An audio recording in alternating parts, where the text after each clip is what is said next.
From the crossroads of the world, in the heart of Times Square, welcome to Agent Brew, a podcast that percolates real estate insights. I'm your host, Eric Zollinger of RLTYco. Welcome to our viewers and listeners for another episode where we have a casual conversation with seasoned agents that have walked the path before you. Today we welcome Lucia de Santa Ana from Cervera in Miami. Welcome. Thank you, Eric. It's a pleasure to be here. You know, we always like to say how we know one another, and congratulations on becoming our newest ambassador for RLTYco. Thank you. Yeah, it was definitely something that I wasn't expecting. I met Aiden in a RLTYco networking event. We hit it off, and I told him I would be honored and glad to be your ambassador in Florida. So, if you can share with our viewers and listeners, what is the greatest service that we offer that helps agents? For me, it's definitely the tax legal services and everything. Just because when I started to work as a real estate agent, I asked for help with taxes, and I had never had a 1099 before. I had no idea what that even was, and coming from another country, that made it even harder. And I heard someone say, just set up an LLC or a PA. And I said, perfect. What is that? Well, how do I do that? Right? Like, how do I set up an LLC or a PA? I don't know how to do this. And Cervera, they gave me some help, but you know, they're not supposed to be telling me how to do any of that. Exactly. So I kind of hit my head against many different walls, and given that the Florida process for that is very old, you have to put in a money order into an envelope, and then you have to fill out a form, which is very cryptic and definitely difficult to understand, and you have to mail it to Tallahassee, and they send you something back, and then you send something back, and then it has to match the exact names, or else you can't, open the bank account. Their entire system. Yes. It was so overwhelming, and finally I ended up figuring it out. And then I had a bunch of other agents ask me, how did you do that? And I said, pay me and I will teach you. I can't sit with you all day and tell you to do that. So that's definitely one of the most helpful things. And, doing taxes as a real estate agent and knowing what you can and can't deduct for expenses and figuring out how much you owe. And I don't want to be in any legal trouble. So, of course, we're not accountants, attorneys, or legal advisors, but as agents, we understand that, there's what we can deduct kind of goes beyond what a normal marketing person can do, just because we are marketing so many different things and lots of hands in different areas. So yeah, you guys, you're partnered with LegalZoom. With LegalZoom, which I did when I had my own firm back in 2010. I used an accountant to set up that LLC. It took over a month. It was very laborious. It was very, very painstakingly long and expensive. I did one last July 3rd, the day before July 4th. I'm thinking, okay, it's right before the holiday weekend. It's going to take me weeks. It took me 2.5 hours to get my EIN and everything set up. It was so incredibly smooth and efficient. And the great thing is that we only pay for the recording fees.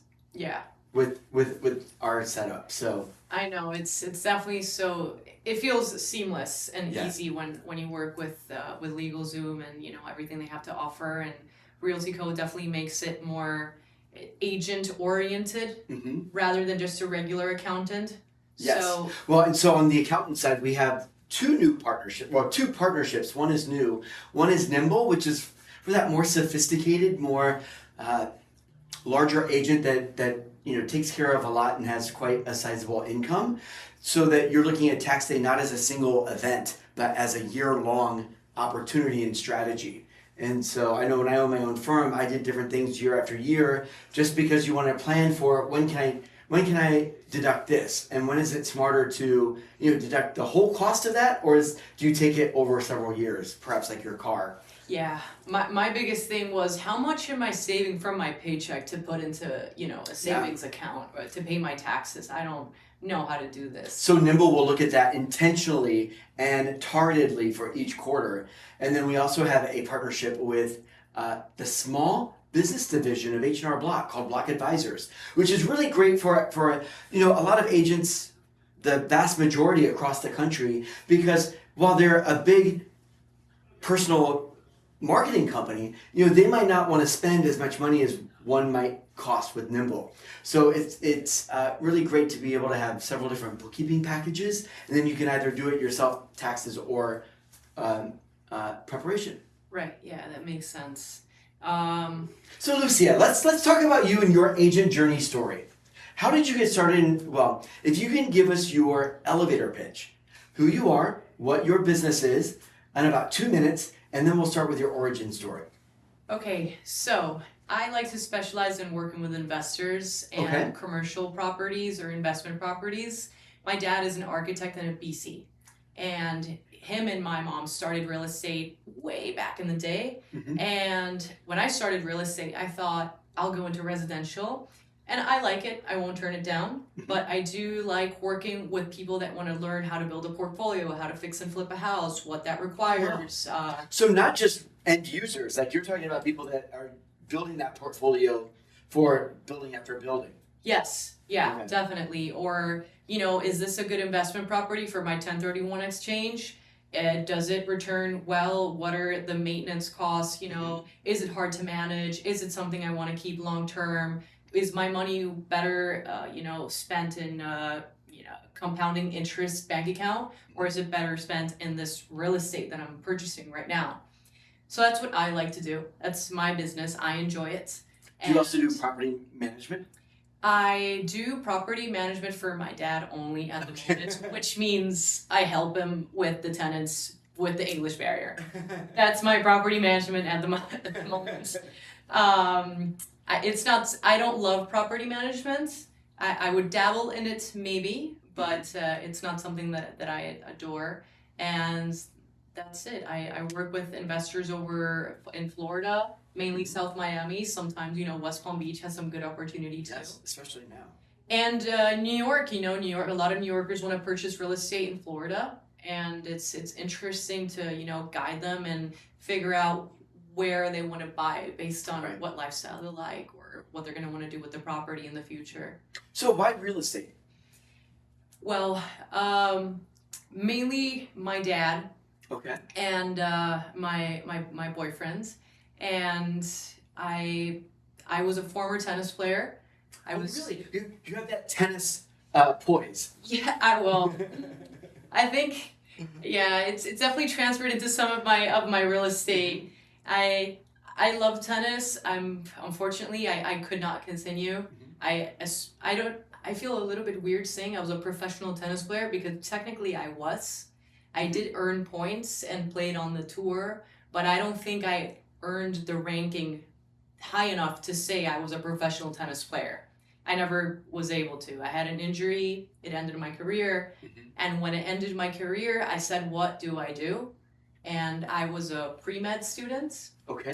And I went to finish my degree, but I needed some money to, live in Florida. And I said, I'm going to go with real estate because my dad is in the business and he's an architect and I like working with him. He's great. So I started, and then I started to find my niche and what I liked most. And I ended up sticking to it, and I didn't go to med school. I did graduate with pre-med and health sciences and biology and all that good stuff they require you to do if you're going to go to it was brutal if you're going to go to med school. But then I continued real estate, and that's how I got here today. So there was, I guess the previous career would have been tennis. How did that prepare you, if at all, for real estate? Or was it just learning it from the scratch? You mentioned your father has done it before. I think tennis prepared me for real estate in some ways that I started noticing later on. Mainly losing deals, losing clients. I was very afraid of losing back in the day when I was playing, and I had a fear of losing constantly. I got over it in my last year when I was trying to become a pro, and then, things happened. And I think in what it taught me for real estate is sometimes, you have to take risks, and sometimes you have to let go of some clients, and sometimes you got to let go of some deals too. and you just have to stay, very focused on your path and your process, the day to day, the week to week, the month to month, instead of just saying, I want to make $150,000 this year. Right. You know what I mean? And that overall grit and perseverance. Any mentors? You've mentioned your father has had a great influence. Any particular mentors in the industry you'd like to give credit to? Definitely, my former coach, Liam Smith, he was in real estate too, and he actually kind of incentivated me to get my license as well. He was a great person, very good mentor overall for life, for real estate, for tennis, anything. And Danny Shamul, and Danny is amazing, and he's been a great mentor too. Danny is our partner with Voro here in New York and Florida. And so he sat in his chair just a couple weeks ago, and we are so excited to get that partnership started. Yeah, he's very, very seasoned, and he can always give advice no matter what. He makes himself available to his agents too, and he's a great agent himself. And he also does his own deals. Yeah. So he can kind of mentor you, all around. And I think those are my top three figures when coming into real estate. So Lucia, what is the greatest challenge facing your business today, would you say? For me particularly, it's that I'm young, and I had a very different background. I don't have a sales background. So sometimes when I present myself to people, especially people that knew me before from tennis, right? You know who you are. They have a hard time wrapping their head around me being in commercial real estate, investment real estate, and being young too. Our generation, a lot of us are wanting to be influencers, or trying to do different things, or a lot of things at once. And that makes your typical 45 to 50-year-old client difficult to convince, because they don't think that you're genuine. They don't think that you want the best for them. They don't think you're serious. And so sometimes it takes me a while to really warm up to people and show them that I pride myself in being diligent and doing my job as well as I can. So during your career so far, what would you say are one or two of your favorite wins, and why? One of my favorite wins was selling my first house to my dad. Oh. Yes, that was my first sale.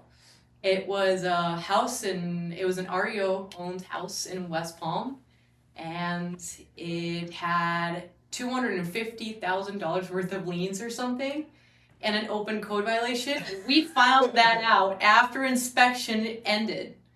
The title company, for some reason, did not find it, and I didn't find it in my due diligence, and it was because the city had some issue with, the city's attorneys, and they hadn't recorded it properly, whatever it was. And I told my dad, don't worry, purchase it. I'm going to get rid of this. And that was my first sale. Obviously, I had no idea. You didn't know. I had no idea. I was like, trust me. And I was praying. I was like, please help me. And we purchased it. And I went to the magistrate in West Palm Beach a few times. I called, I emailed, I talked with the code enforcement officer, this, that, and I ended up reducing it to $0. Wow. Over what amount of time? Over the course of like 4 to 5 months. Okay. So we got a prime lot in West Palm Beach for a very, very good price. And lot. I mean, the house is on there, right? And I cleared the title on it, and that was one of my biggest wins. Fantastic, and your first one. Yeah. So since then, have there been any other wins that you're most proud of? Yeah, definitely. I think that my second win was this very difficult condo sale in Miami.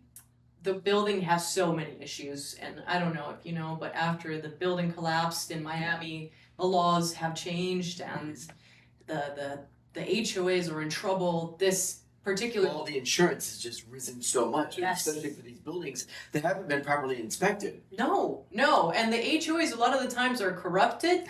You know, they don't have reserves. They don't know what they're doing. Mm-hmm. And this particular building had so many issues, but it had just come under new management. So there were some good things about it. But it had a litigation against it. And there were like 50 units for sale in the building. And the sellers wanted to sell. And I said, how the hell are we going to sell this? Right. Like, they could literally choose from another 49 units. Right. And we sold it in about 2 months and a half with my co-listing agent, Robert Seelman from Cervera. Shout out to Robert, you're great. And it was probably like 3 very intense weeks of going to the HOA office every week and demanding paperwork and demanding budget and meeting minutes and this and that. And the buyer was very, very, very demanding. And I mean, which is fine, you should be, right? But we got the sale done, and the sellers were extremely happy. They thanked us so much. They flew over to Miami because they lived in Bolivia to meet us, and we had lunch with them, and they were great people, and that was a huge win for me too. So let's do it on the flip side of that. Any transformational losses over time that you were able to pivot and really make it a win? Yeah. I mean, one of the losses was recent. We had a house under contract, and I trusted the buyer's agent, maybe a little too much because she seemed like a seasoned agent, and I didn't properly email to ask for some information. I texted, and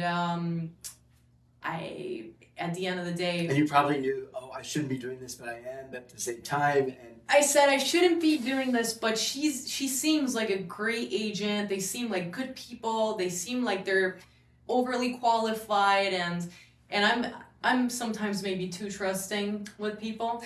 I can understand that. You know, and it turned out that the house fell out of contract, and the sellers were upset because of the money in escrow and being under contract for 30 days, and definitely that time on the market. Definitely that was a loss that really taught me a lot of things, and I even wrote it down in a notebook. What to do next time instead of just trusting people, and that was one of the biggest ones, and it was pretty recent. And other than that, I've also learned, I've done a bunch of residential rentals too for clients that have these investment properties, and I rent them out for them. And I've learned over time with 2 or 3 instances where tenants ask for the benefit of the doubt, and I'm like, okay, you seem like a good person, so maybe I should take you with a 0 credit score, right? No, I'm kidding, it's not 0, but that's also been a learning experience as well, to properly screen everyone ruthlessly, regardless of how they come off in person, and that's an advice I will give every agent out there. No matter how much you like the tenant, when you meet them, screen them. Use rent-free, rental beast, whatever you do. Screen them so hard. Ask for everything. And if there's something in that report that stands out, ask. Yeah. Someone who has nothing to hide is not going to have an issue with sharing. So I'm curious, in your business today, what is your favorite new piece of tech that really helps you? Okay, that lit up my mind. I see that. So Yeah. so what excites you about tech today? So when I finished college and I started getting into real estate at the same time, I did I did several courses at MIT, remotely, to learn programming, and I self-taught Python, HTML, CSS, and I learned web development, and I learned a little bit here and there on how to build apps and how the back end of things work. sort of. I would not say I'm extremely experienced, like, these web developers, but I have. No, but you're dangerous with what you know, and you can then just ask Claude to fill in the blanks. Yeah, I like to vibe code, and I like to use Claude. Vibe code. So this has come up in conversations a lot in the last 2 weeks. Yeah. Can you explain vibe code? Well, basically what it is you get this AI, and you can use any AI that you want, and you prompt it, and it codes for you as you're prompting it things, and you're not really coding yourself. So like in coding, you're supposed to use proper indentation, proper parentheses, quotation marks. You have to learn the technicalities of everything. In vibe coding, you're not doing that. Okay. You're literally vibe coding. So you're just telling the AI what you want it to code, and you're making changes as you go, and you're going with the vibe. So you're not really learning to code, right? You can look at it and see maybe what's wrong or what's right, but you're kind of going as you go and changing the product that you're trying to make or the program. It's pretty cool. Very cool. And what would you say is your favorite technology for your business? I love tech gadgets. I'm like I'm like on the MIT newsletter. I'm always looking for these new courses to take. I really want to learn Java. And there's this guy that actually does some tech for pictures and stuff like that, real estate related. I don't know his Instagram handle by heart. But he posted this AI for real estate.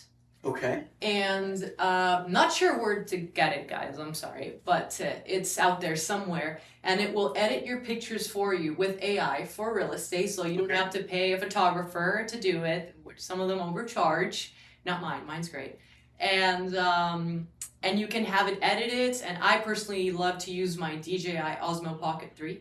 Of course, I have one of those too. Yep. It takes great pictures, and it's very easy and intuitive to use. And that's what I like so far for real estate. And Terracotta.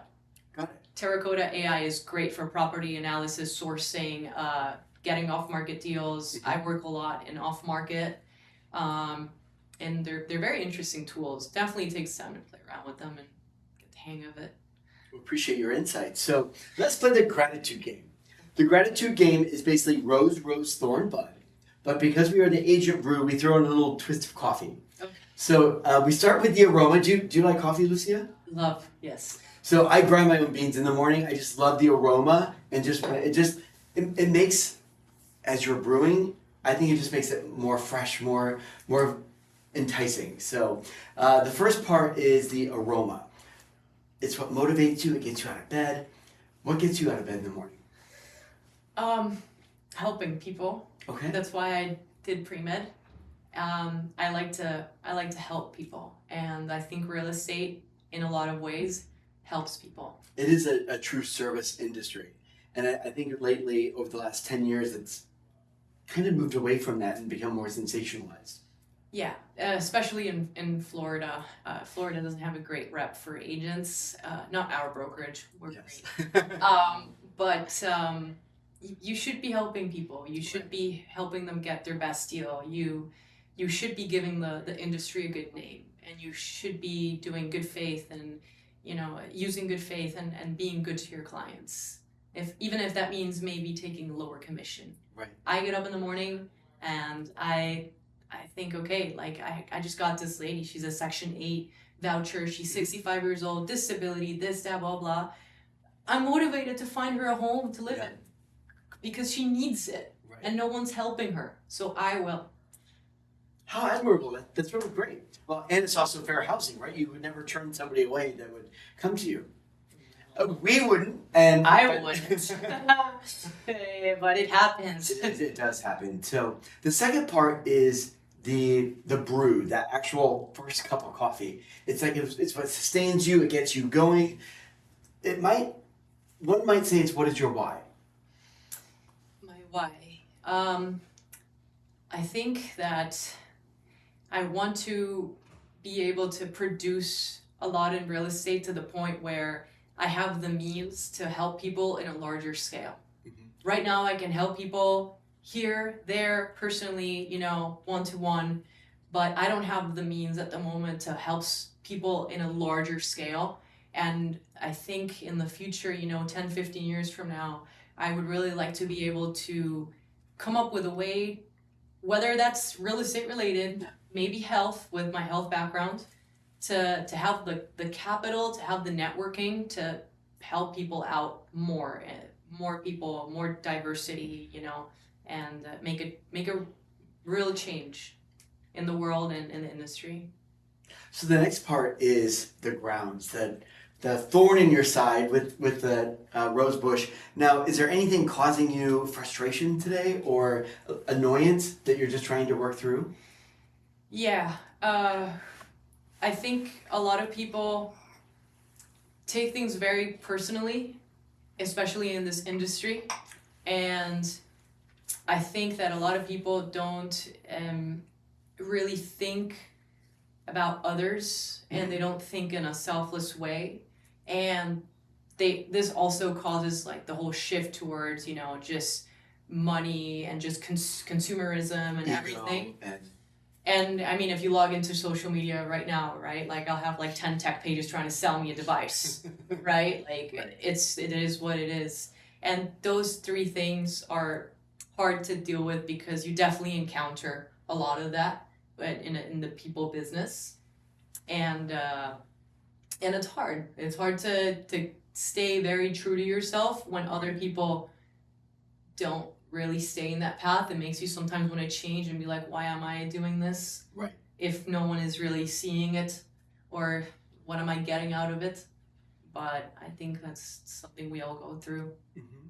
Well, moving on to one of the reasons why I started this podcast to begin with is to celebrate the agent and really talk about what new projects are coming. So we call this the fresh beans. It's also the bud. Is there any new projects, new exclusives, or new things that you're about to launch that you'd like to share with us? Well, I have a great team back in Florida that I work with. They're all girls. They work off market properties with me, and we're coming up with something. Okay. It's in the works. It's basically to help people source off market deals, help agents source off market deals, and it also helps to do property analysis. Right. Because a lot of these off markets, right, you don't know all the facts about it, or the seller is not willing to maybe give it out, divulge, right. Which is understandable, right? They say, come to me with an offer. Okay, what offer? What Right. number am I giving you if I don't know what the condition is of that thing? Right. So it's kind of like a gadget thing, and it goes hand in hand with the off market sourcing, and it's designed to kind of play around with widgets and see, you know, what if the insurance costs this much? What if the NOI of the property is this much? What will the purchase, you know, what will the tax reassessment be once the purchase is done? Because obviously, you know, these people bought it in 1995 for $420,000, and now you're buying it at $5 million. Your taxes are gonna go up. Right. Exactly. And a lot of sellers are like, well, that's your problem. Well, so if you want to get the deal across the finish line, you have to deal with it. But it helps, you know, kind of play around with all those numbers and figure out what the property is worth. How much are you really, you know, going to be able to offer to make it work on your end? It's pretty cool, and that's what. Well, let us know when you launch, and we'll be able to tag it in this episode so that we can further it and help you bring more light to it. I will definitely. All right, so we've come to my favorite part of the episode where, Lucia, if you could give your young agent self a piece of advice, what would it be?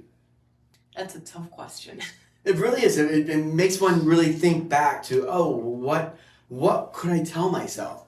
And I look forward to hearing your answer, being one of our younger guests on Agent Brew. I guess I would say, don't be afraid to put yourself out there, Mm-hmm. and care less about what people say about you. Those two things. Those are two really great pieces of advice that no matter how long you've been in the industry is really great and insightful for all of our viewers and guests, especially if you're a younger agent. No fear, just go for it, right? Yeah. And then, as long as you're treating others with respect, who cares it's none of your business what somebody else thinks of you. Yeah. It's hard being young. You want to fit in so bad, right? You want to be successful. My biggest advice is whatever you do, people are going to talk. People are going to say something bad. No matter what. One of the best girls in tennis in Europe, I just got handed an award from Trump himself for in the White House for winning the National Women's Tennis Championship with her college team. And there's people out there, complaining about the fact that it's Trump.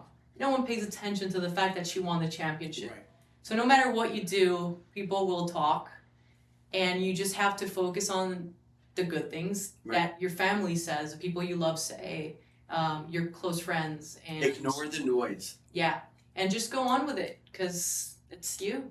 Any particular quotes or motivational phrases that really resonate with you? Yeah, David Goggins. Okay. Yeah, he's great. And Alan Watts, I love listening to them. And David Goggins always says growth through pain. So, Being a tennis player, that certainly resonates, right? Yeah. Anybody that does sports knows that there's no pain without gain. Or no gain without pain. Right. It's really comes down to anything in life. Right. When you're working out, when you're, trying to better yourself, when you're trying to get more business, you're going to fail. And people are going to laugh sometimes. They're going to talk, and you might feel down on yourself. But if you're working smart, not hard, because sometimes you work too hard and it doesn't make you go anywhere. Right. You're going to get there. Well, muscles don't grow without resistance, right? Yes. Muscles actually break during your workouts, and then they rebuild in your sleep and when you eat. So, well, to our viewers and listeners, what a pleasure it has been speaking with RLTYco's newest ambassador, Lucia de Santa Ana of Cervera in Florida. Thank you so much for coming on. And we look forward to future episodes or seasons of Agent Brew, but also seeing you in other content. Thank you so much, Eric. Thank you, everyone. So everyone, remember to tune in every Tuesday as we launch a new episode of Agent Brew or Agent Brew Executive Sessions. I'm your host, Eric Zollinger, reminding you it's a great day for real estate.